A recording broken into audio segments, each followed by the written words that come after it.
కృష్ణకాంత్ ఇందా చెప్పినట్టు మా అమ్మమ్మ వాళ్ళ ఊరు నానమ్మ వాళ్ళ ఊరికి వెళ్ళి కనుక్కొని తను అటు రావటం అవన్నీ గుర్తుపెట్టుకోవడం అనేది బికాజ్ ఆఫ్ కృష్ణకాంత్.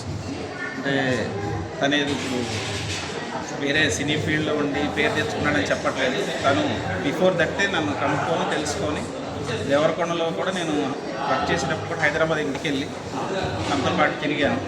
సో ఇలా జహీర్ కూడా తనకు హెల్త్ ప్రాబ్లమ్స్ వచ్చినా యాక్సిడెంట్ అయినప్పుడు కూడా నాతో టచ్లో ఉన్నాడు. మేమిద్దరం కూడా ఏదైనా హాస్పిటల్లో చూపించడం కానీ, హైదరాబాద్ హాస్పిటల్స్లో చెప్పడం కానీ, లేకపోతే నా హాస్పిటల్ తీసుకురావడం కానీ, డాక్టర్స్ కానీ, అలా మా ఫ్రెండ్షిప్ అనేది కొనసాగుతుంది. అది తనకు తెలుసు, అది నేను చెప్పుకోకూడదు. కానీ మనం చేసుకోకపోతే ఎవరు చేస్తారు?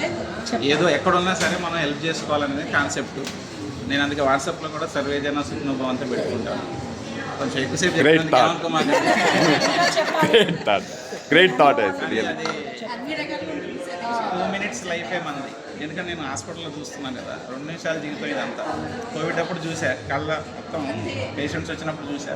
నేను ఆఫీస్లో ఉన్నా, నేను చూస్తూ ఉండేవాడిని. సో ఇదే జీవితం అనిపించింది. సో అందరితో హ్యాపీగా ఉండాలి, ఎప్పుడు కూడా మనం ఇది అయిపోకూడదు. ఇది ఇంతే, ఇది చిన్న జీవితం అంతే. కానీ పెద్దగా మనం లైఫ్ లాంగ్ వెళ్తా ఉండాలి అనేది నేను నేర్చుకున్నది లైఫ్లో. Thank you very much my friends. Happy.